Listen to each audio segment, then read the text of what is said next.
नमस्कार. नवराष्ट्रमध्ये आपल्या सर्वांचं स्वागत. मी दत्तात्रय सूर्यवंशी. आपण पाहतोय की आज लोकसंख्या दिवसेंदिवस वाढत चाललेली आहे आणि लोकसंख्या वाढत असताना त्यांच्या अनंत अडचणी अगदी वाहतुकीपासूनचा जर आपण विचार केला, तर वाहतूक म्हणजे कुठे कोणाला नोकरीसाठी जायचं असेल, कोणाला अगदी मुलांना कॉलेजमध्ये जायचं असेल किंवा कोणाला व्यवसाय करण्यासाठी जायचं, तिथे वाहनांची फार गरज असते. आपण बघतो की पूर्वीपासून मोठमोठ्या शहरांमध्ये याची लोकसंख्या 1,00,000च्या वरती आहे. अशा शहरांमध्ये टॅक्सी असेल, रिक्षा असेल, आता नवीन आधुनिक पद्धतीने येतं रॅपिडो बाईक एक शासनाने धोरण आखलेलं आहे आणि त्या माध्यमातून काही परवाने देण्यात आलेले आहेत. आता हा रॅडो बाईकचा प्रकार जो आहे, तो थोडा संशयास्पद आहे असंही वाटतोय. त्याच्यावरती अद्यापपर्यंत कुणी चर्चा सुद्धा केलेली नव्हती, परंतु आज आपण या ठिकाणी करणार आहोत. कारण ह्या बाईक कोण चालवतंय? त्यांना परवाने कुठले दिलेले आहेत? त्यांच्याकडे इन्शुरन्स पॉलिसी आहे का? त्याच्यानंतर एखादी महिला जर त्या गाडीवर बसली तर त्याच्यामधलं अंतर आहे का? किंवा एखादा शाळेचा मुलगा जर बसला तर त्याची सुरक्षितता काय? आणि आज आपण बघतोय की रस्ते सुद्धा आपले तेवढे सुरक्षित आहेत का? जर एखादी दुर्दैवी घटना घडली तर जो कोणी जो प्रवासी असेल तर त्याचं भविष्य काय? ह्या सगळ्या प्रश्नाचा उलगडा आपण आज या ठिकाणी करणार आहोत. श्री छत्रपती शिवाजी महाराज टॅक्सी चालक मालक संघटनेचे संस्थापक सन्माननीय या ठिकाणी अ, बाळासाहेब शिंदे आहेत. सर काय सांगाल आता जे तुम्ही नुकतंच या ठिकाणी एक आंदोलन छेडण्याचा तुम्ही तो प्रयत्न केलेला आहे. कारण आपण एका बाजूला सुरक्षिततेच्या आणि बेरोजगारी हटवण्याचा सुद्धा सरकारचा प्रयत्न आहे, धोरण आहे. परंतु ते करत असताना नियमाला धरून हे सगळं चाललेलं आहे का? आणि तुम्ही जे आंदोलन केलं त्या आंदोलनाची दिशा काय आहे? काय सांगाल या संदर्भात? सध्या आपण पाहिलं असेल, की अगोदरच महाराष्ट्र राज्यामध्ये किंवा ज्या शहरामध्ये सरकारने जे नवीन धोरण अवलंबण्याचा विचार केलेला आहे, की ज्या शहरामध्ये 1,00,000 लोकसंख्येपेक्षा जास्त लोकसंख्या असेल, त्या शहरामध्ये आम्हाला बा ह्याची ऑनलाईन रॅपिडो बाईक टॅक्सी चालू करायची आहे. आता त्याच्यासाठी बऱ्याच काही नियमावल्या आहेत. सरकारने सर्वात अगोदर सध्या हायकोर्टाच्या आणि सुप्रीम कोर्टाच्या नियमानुसार रॅपिडो चालेल ते बंद होतं. बंद झालं तर काही प्रॉब्लेम नाही. ते 2 मिनिटानंतर जातं. चालूच राहू दे. आणि तुम्हाला जर बघायचं असेल ना फक्त टच करा. फक्त टच करा. रॅपिडो बाईक टॅक्सी जी आहे, त्याच्यामध्ये सरकारने आता नवीन नियमावली काढायचा प्रयत्न केलेला आहे किंवा चालू आहे.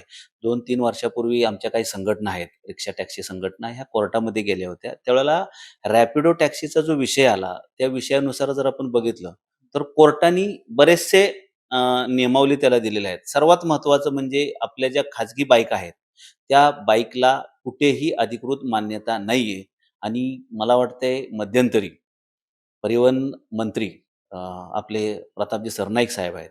यांनी तो एक स्टंट केला होता. आपण सगळ्यांनी पाहिला असेल, की मंत्रालयामध्ये त्यांनी ती रॅपिडो बाईक टॅक्सी बुक केली.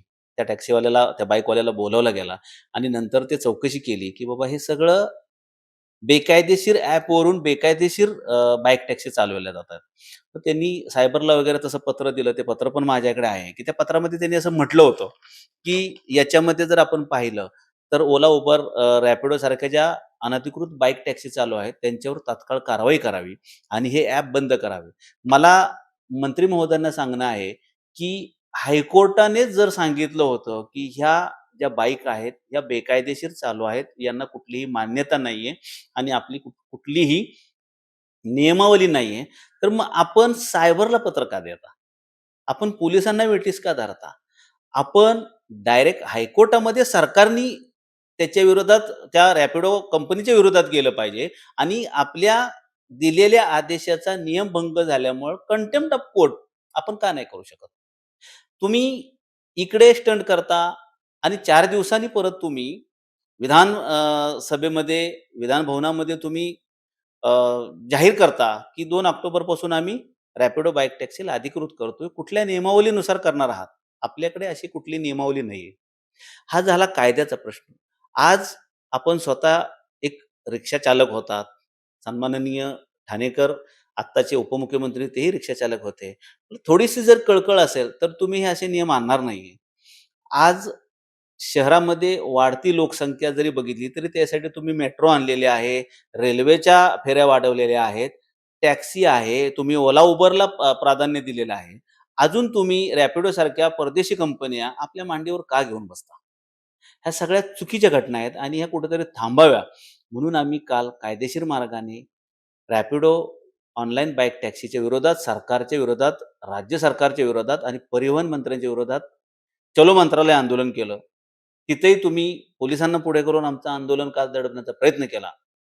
आम्हाला काही फरक पडत नाही. आम्ही रोज आंदोलन करणार तुमच्या विरोधात जोपर्यंत तुम्ही रॅपिडो बाईक टॅक्सीची मान्यता रद्द करत नाही किंवा तुम्ही जो विधी विभागाला अहवाल पाठवलेला आहे, की बाबा याला आपण अधिकृत कसं करू शकतो, ह्याला स्थगिती द्या. आमच्याशी चर्चा करा. महाराष्ट्रातल्या संपूर्ण टॅक्सी आणि रिक्षा संघटनाशी आपण चर्चा करा. जेणेकरून त्याच्यामध्ये सुधारणा करून तुम्हाला कायदेशीररित्या जर काही करता आलं, तर ते करता येईल. आता कायद्याचं जर बाजूनं आपण घेतलं, तर साहेब इथे या ठिकाणी रॅपिडो बाईक टॅक्सी चालू होणार आहे म्हणून आसाम, बंगाल, त्याच्यानंतर तुमचं यूपी, बिहार इथून तरुण मुंबईत यायला लागलेले आहेत. महाराष्ट्रानं काय केलं आणि महाराष्ट्राच्या तरुणांनी करायचं काय? आणि जर हे लोकं आली, तर यांचं चारित्र्य पडताळणी, यांची कागदपत्र, यांचे परमिट, यांची राहण्याची व्यवस्था, ह्या सगळ्या गोष्टी येणार आहे शहरावर लोड आणि त्याच्याबरोबर कायदा सुव्यवस्थेचं काय?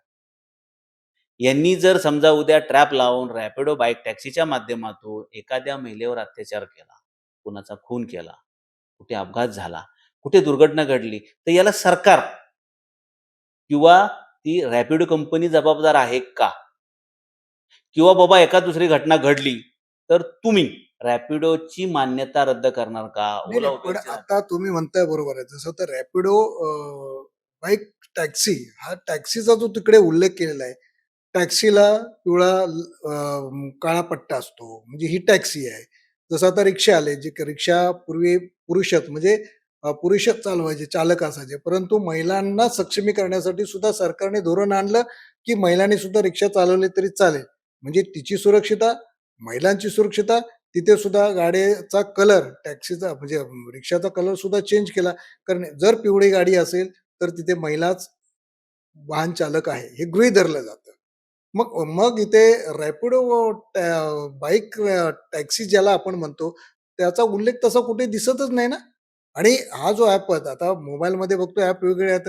मग मला अरे लवकर जायचं, मग ते बोलवा, पण तो कोण आहे, काय आहे, याचा कुठे अंदाज येत नाही. तर त्या संदर्भात सुद्धा सरकार असेल किंवा स्थानिक लेव्हलला जी काही शहर आहेत, त्या शहरामध्ये आर-टी-ओ आहे, तर तिकडे सुद्धा तुम्ही चर्चा करण्याचा तुम्ही तो प्रयत्न करणार आहात का? आम्ही या विषयावर येत्या काही दिवसामध्ये परिवहन आयुक्तांना भेटणार आहोत. आमच्याकडे काही कायदेशीर बाबी, काही कागदपत्र आहेत, ज्याच्यामध्ये हायकोर्टाने यांना सांगितलं होतं आणि यांनी हायकोर्टाला तसं लिहून दिलेलं आहे, की जर समजा रॅपिडो बाईक आपल्याला जर अंमलात आणायची असेल, तर त्याच्यामध्ये यांनी म्हटलेलं आहे किंवा कोर्टाने म्हटलेलं आहे, की ई बाईक असावी.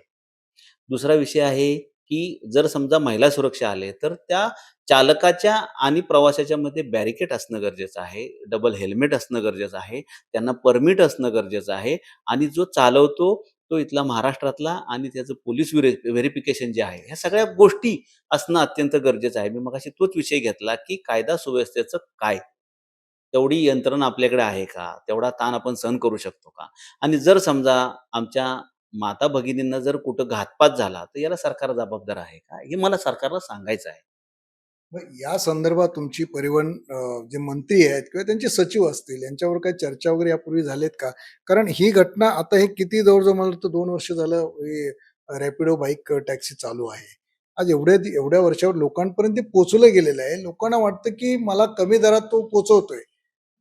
पैसे वाचवण्यासाठी तुम्ही कुठल्या ट्रॅकवर जाताय हा पण एक प्रश्न या ठिकाणी आहेच. उन्हाळा, पावसाळा, हिवाळा हे आपले तिन्ही ऋतू जे आहेत, त्या ऋतूमध्ये आपण कुठेतरी अडकतोय. आज रस्त्याची पण आपली तितकी काय चांगली व्यवस्था नाहीये, तो दर्जा नाहीये. आज एक पाऊस पडला की रस्त्याने खड्डे पडलेले असतात. मग अशा वेळेला जर काही दुर्दैवी घटना घडली, तर त्याकडे सुद्धा प्रशासनाचं किंवा स्थानिक लेव्हलला काय व्यवस्था आणि सुविधा असणार आहेत? हे सरकारकडं या कुठल्याही सुविधा सुधारणा नाही आहेत. आपण बघितलं असेल, की मिसिंग लिंक जो आपण चालू केला, पहिल्याच पावसामध्ये वरून पाणी रस्त्यावर आलं किंवा तिथला काही स्लॅब वगैरे पडला.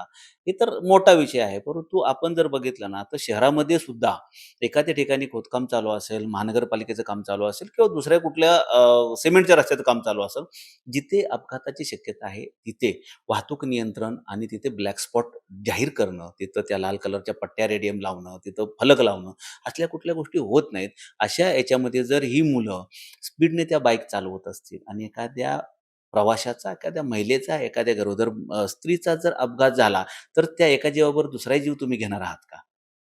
सरकारने या सगळ्या गोष्टीकडं बारकाईने बघावं. तुम्ही जसं म्हटला, की सरकार चर्चेला बोलवतंय का? तर सरकार एवढं निर्दयी आहे ना, की तो तुम्हाला सहजासहजी चर्चेला बोलवणार नाही.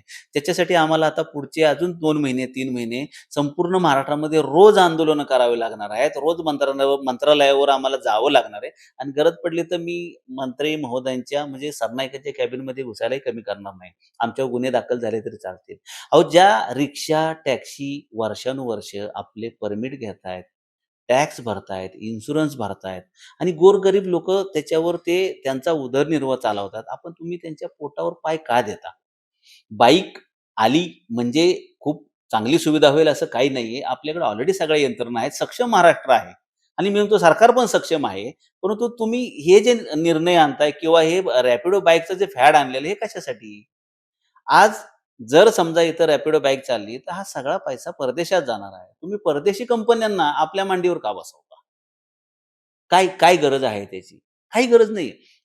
आणि मला आपल्या माध्यमातून सांगायचं आहे साहेब, की सरकारने तात्काळ आजपासून ज्या बेकायदेशीर ॲप रॅपिडोचा असेल, ओलाचा असेल, उबेरचा असेल, जे बेकायदेशीर ॲप चालू आहे ना, ते तात्काळ बंद करावं. जर बंद होत नसेल, तर तुम्ही हायकोर्टामध्ये जाऊन ते जे निर्णय आहेत हायकोर्टाने दिलेले, त्याच्यावर तुम्ही रिट फाईल करा आणि कंटेम्प्ट ऑफ कोर्ट त्या कंपन्यांना करा आणि तिकडून तुम्ही ते बंद करा. तुम्ही सायबरला पत्र द्याल, तुम्ही पोलिसांना सांगाल, तुम्ही परिवहन आयुक्तांना सांगाल, की हे करा, ते करा, तर ह्यानी काही होणार नाही. तात्काळ ते बंद करा. ते बंद केलं तर ज्या ह्या खाजगी बाईक बिझनेस करतायत, तो बंद होईल. कंपन्या ह्या निर्डावलेल्या आहेत आणि ह्याला तुमचा वरदहस्त असल्यामुळे त्या कुणालाही घाबरत नाहीत. कंपन्यावाल्यांनी ह्या मुलांना सांगितलेलं आहे, खाजगी रॅपिडो बाईकवाल्यांना, जर समजा तुमच्या कुठं केस झाली किंवा तुम्हाला कुठं पकडलं, तर दंड भरा.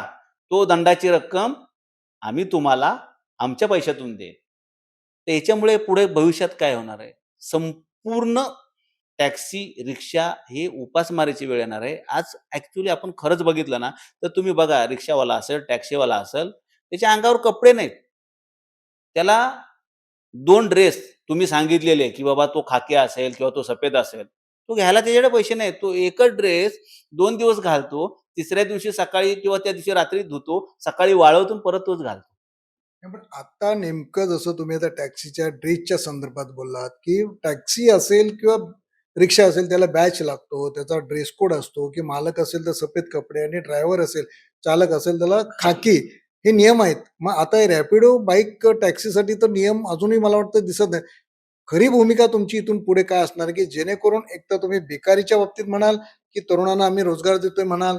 एका बाजूला तुम्ही सुरक्षिततेच्या दृष्टिकोनात ह्या दोन्ही गोष्टींमध्ये आत्ता तुमची नेमकी भूमिका काय असणार आहे? तरुणांना रोजगार देतोय म्हणजे तुम्ही तरुण पिढी संपवताय. तरुणांना रोजगार देणं म्हणजे हे काही पर्मनंट नोकऱ्या देत नाहीत. तरुणांना रोजगार देणं म्हणजे पर्मनंट नोकऱ्या नाहीयेत.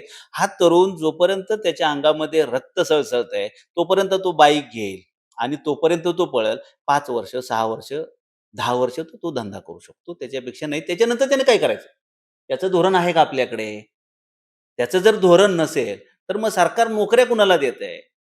की तुम्ही फसगत करताय किंवा महाराष्ट्राला फसवताय, महाराष्ट्राच्या जनतेला फसवताय का? ह्या सगळ्या गोष्टी कुठेतरी थांबल्या पाहिजे. म्हणून आमची श्री छत्रपती शिवाजी महाराज टॅक्सी चालक मालक संघटना, आमची पुण्याची महाराष्ट्र राज्याची एक संघटना आहे. ती नाशिकची आहे, आमची कल्याण डोंबिवलीची आहे. आमच्या मुंबईतल्या काही संघटना आहेत. आम्ही आता एकत्र आलेलो आहोत आणि ज्या काही राहिलेल्या आहेत त्यांना मी आपल्या माध्यमातून आवाहन करतो, की आपण सर्वांनी एकत्र या आणि जिद्दीने सरकारच्या विरोधात आणि सरकारचा हा जो रॅपिडो बाईक टॅक्सीचा जो त्यांनी घाट घातलेला आहे, हा थांबवायचा, ह्याला तीव्र विरोध करायचा आणि रॅपिडो बाईक टॅक्सी जी आहे, ती संपूर्ण बंद करायची असं आमचं पुढचं पाऊल आहे. अ, त्यांनी सांगितलं की रॅपिडो बाईक टॅक्सी जी आहे ती सुरू केली, परंतु त्याचं धोरण कुठे त्यांनी आखलेलं नाही. काही मला वाटतंय न्यायालयाचं सुद्धा एक नियमावली आहे, ती सुद्धा कुठेतरी धाब्यावर बसवलेली आहे आणि प्रामुख्याने आज प्रवाशांनाही याची इत्तमभूत माहिती नाही. स्वस्तात मिळतात, ॲपवरून मिळतात म्हणून लोकं जातात. परंतु भविष्याचा जर विचार केला तर हा धोकाही आहे. हे या ठिकाणी बाळासाहेब शिंदे यांनी सांगितलंय आणि त्यांची भूमिका असेल की वीज शहरामध्ये ज्या काही टॅक्सीच्या युनियन असतील किंवा रिक्षा युनियन असतील, हे सगळे मिळून याच्यावरती कसा निर्बंध घालता येईल. कारण 2 गोष्टी या ठिकाणी आपण बघतो. निर्बंध घालणं म्हणजे एक तर प्रवाशांची सुरक्षितता ही पाहणं महत्वाचं आहे. दुसरी गोष्ट आहे सुरक्षेच्या दृष्टिकोनातून सुद्धा त्यांनी जाणं गरजेचं आहे. मग कुठे कमी आहे टॅक्सी किंवा रिक्षा हे सुद्धा बघून सरकारला जागं करण्याचं काम आज या संघटनेच्या माध्यमातून केलं जाणार आहे. तुर्तास आपण इथेच थांबूया.